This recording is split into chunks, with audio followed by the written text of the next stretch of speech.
Kumusta mga kaibigan? Sa channel na Whaler, ipapakita ko kung paano lumipat ng bahay sa Sims 4.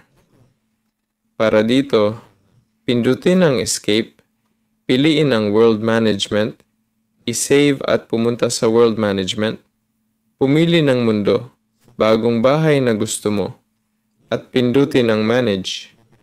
Bilang may-ari, i-click ito, pindutin ang lumipat, at piliin ang nais na bahay. Pagkatapos, i-click ang lumipat at OK.